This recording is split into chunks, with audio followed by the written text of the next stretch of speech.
नमस्कार, जय हिंद। उम्मीद करता हूँ सबके स्वस्थ होंगे, मस्त होंगे, अच्छे होंगे। आज हम बात करेंगे करंट अफेयर्स में। आप लोग तो जानते हैं कि भारत की अर्थव्यवस्था 2031 तक $60 ट्रिलियन होगी। ऐसा अनुमान बताया जा रहा है। जो क्रिसिल रिपोर्ट है, क्रिसिल रिपोर्ट ने जो अपना पेश किया है उसमें बताया जा रहा है कि भारत की अर्थव्यवस्था 2031 तक $60 ट्रिलियन होगी। और साथ में पिछले दिनों आप लोग तो जानते होंगे, जो ब्रिटेन की पूर्व पीएम थी, उन्होंने कहा था कि भारत की अर्थव्यवस्था यूरोप को काफी ज्यादा पीछे छोड़ चुकी है।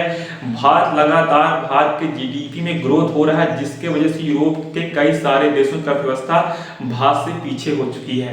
जो क्रिसिल रिपोर्ट ने अपना रिपोर्ट पेश किया है उसमें यह बताया गया है कि जो देश की जीडीपी है, देश की जीडीपी सालाना दर 6.7% होगी। जो भारत की जीडीपी है सालाना दर 6.7% होगी। और साथ में वर्ष 2025 से लेकर वर्ष 2031 तक जो इसका सालाना दर होने वाला है वह 6.7% होगी। 6.6% होगी, सॉरी, 6.6% होगी।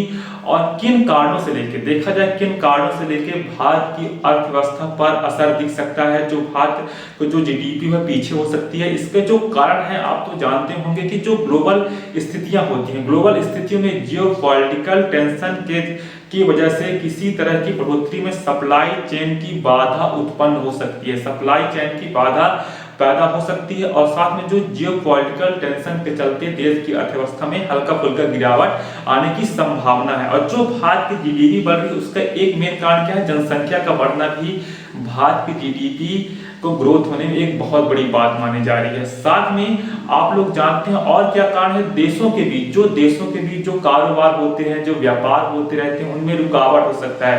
अगर किसी भी देश से कुछ भी रुकावट होती है तो उस समय भारत की अर्थव्यवस्था को डाउन होने की संभावना बताई जा रही है। और जो कच्चे तेल की कीमत जब अगर बढ़ेंगी, जिससे भारत की अर्थव्यवस्था में भी असर देखने को मिलेगा।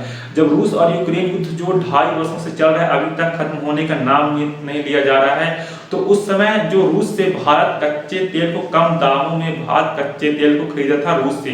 और उस समय रूस के साथ से भारत आया था, जब रूस के खिलाफ सारे देश प्रतिबंध लगाए थे, तो उस समय भारत जो रूस का साथ सिर्फ भारत ही दिया था और भारत ने रूस से कच्चा तेल खरीदा था। और साथ में और भी क्या कारण हो सकते हैं आप तो जानते होंगे कि जो वैश्विक परेशानी से देश की महंगाई दर पर असर पड़ेगा। जब दिन पर दिन वैश्विक स्तर पर महंगाई बढ़ेगी तो इससे देश में भी महंगाई दर बढ़ने की संभावना होगी और इनपुट की भी लागत बढ़ जाएगी। जो इनपुट होती है उनकी भी लागत बढ़ने की उम्मीद होगी। और साथ में और इस वर्ष देखा जाए, जो क्रिसिल रिपोर्ट ने, जो ईटी क्रिसिल रिपोर्ट ने अपना जारी किया है, उसमें भारत की जीडीपी 6.8% रहने की संभावना है। इस साल 2024 में 6.8% रहने की संभावना है। और साथ में इसके पीछे जो देखा जाए किन कारणों से भारत की जो जीडीपी है उसके इनके पीछे जो सख्त लैंडिंग नियमों से और उच्च ब्याज स्तर के असर से अर्बन डिमांड पर असर देखने का प्रमुख कारण बताया जा रहा है। तो भारत की अर्थव्यवस्था बहुत सालों में बहुत ज्यादा ग्रोथ करेगी और भी ज्यादा भारत की अर्थव्यवस्था देखने को मिलेगी। जो क्रिसिल रिपोर्ट ने अपना ये जारी किया है कि 2031 तक भारत की अर्थव्यवस्था $60 ट्रिलियन होने की संभावनाएं नजर आ रही है। और भारत देखा जाए तीसरे पोजीशन पर भी पहुंचने की भारत की उम्मीद है।